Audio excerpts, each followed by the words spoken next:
Nous sommes en place. Bonjour à tous. Bonjour à toutes. J'ai le plaisir de vous accueillir aujourd'hui, 17 juin 2014, au nom du CIRTI.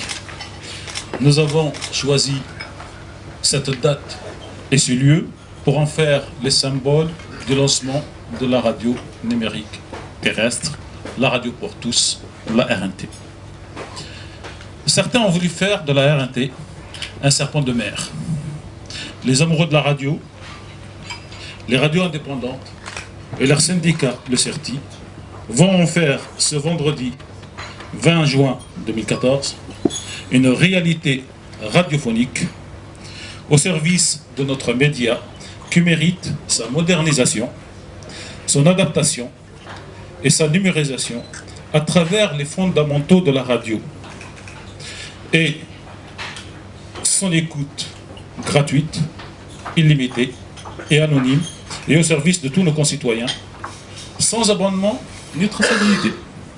Symboliquement, le CIRTI a choisi la date et le lieu de ce tournant historique comme un clin d'œil à l'histoire, au présent et à l'avenir.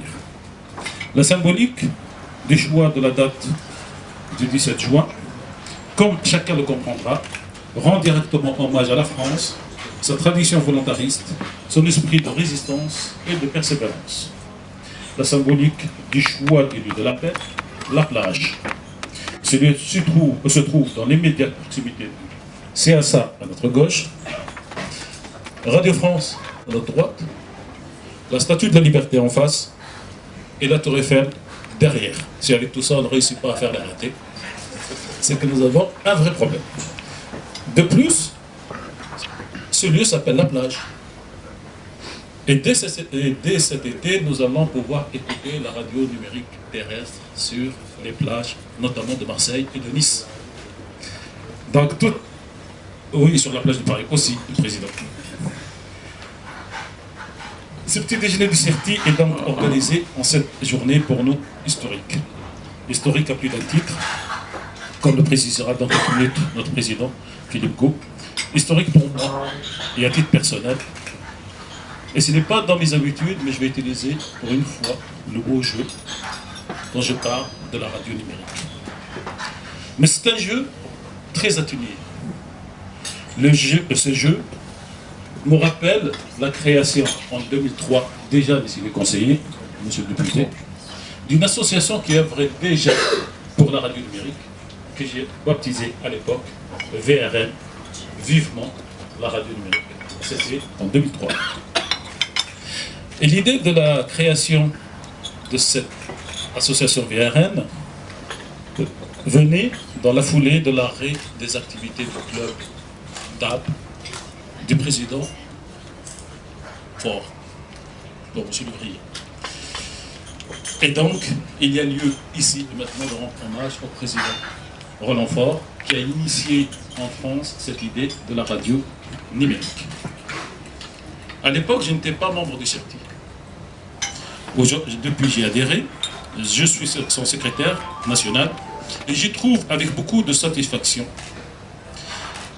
un travail encore plus volontaire, avec plus de détermination, de réalisation concrète et des échos dans la presse et auprès des pouvoirs politiques. Avec le président Philippe Gault, le vice-président Mathieu Quetel, nous sommes très vite arrivés à construire et à partager nos convictions et à adapter une règle et un principe en ce qui concerne la RNT. Ne rien lâcher. Affronter les difficultés, confronter sans cesse ceux qui prétendent pointer nos pseudo-contradictions dans ce domaine et expliquer à tous les autres que notre conviction est inébranlable et que notre objectif est clair. Faire en sorte que nos radios adhérents du CIRTI soient constamment dans le match et donner aux radios indépendantes les moyens de décider le moment venu de leur propre choix souverain. Vous comprendrez donc l'émotion que je ressens à l'instant lorsqu'il me revient en mémoire le parcours de mon engagement personnel, professionnel et syndical, la longue marche faite de nombreuses consultations publiques, de petites avancées et de grandes reculades avant d'aboutir à ce moment clé, au résultat que nous allons fêter aujourd'hui, le lancement de la RNT en France. Messieurs les conseillers, ma propre radio, France Maghreb, créée en 1987, ne dispose pas, à ce jour, et depuis 27 ans, d'une fréquence pleine en FM à Paris. Dans 3 jours, la RNT mettra fin à ce cauchemar presque trentenaire. La conviction en la radio numérique pour tous était juste, elle est juste, et elle a payé. Les adversaires de la RNT œuvrent en permanence pour faire cette promesse un mythe de saisie. Nous avons tous ensemble réussi à démentir cette prétention, à stabiliser la pierre en haut de la montagne et à transformer son sommet en deux pôles de diffusion, je dirais numérique. Le bureau du CERTI m'a fait l'honneur de me laisser exprimer cette conviction et cette émotion, et je lui en suis gré. Avant de donner la parole au président Iligo, il me reste à saluer la présence avec nous ce matin des conseillers du CSA, Mme Marianne Ducré, qui s'est annoncé qui va arriver, M. Patrice Gélinet et M. Nicolas Abou.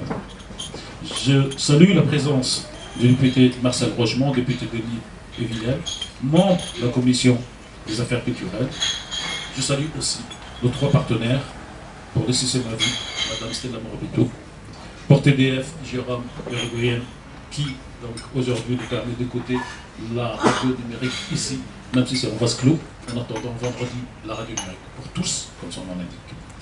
Et pour World DRB, Jean-Marc Dubreuil. Je remercie bien sûr les administrateurs du CERTI et des MD radios présents ici, et l'ensemble des adhérents présents, mais aussi l'équipe permanente du CERTI, qui sans elle, ce petit déjeuner n'aurait pas pu se tenir dans si bonnes conditions. Je vous remercie donc pour votre présence et pour les informations pour les journalistes que vous ne manquerez pas de relier pour vos lecteurs et auditeurs. La RNT est à Paris, Marseille et Nice dès ce vendredi.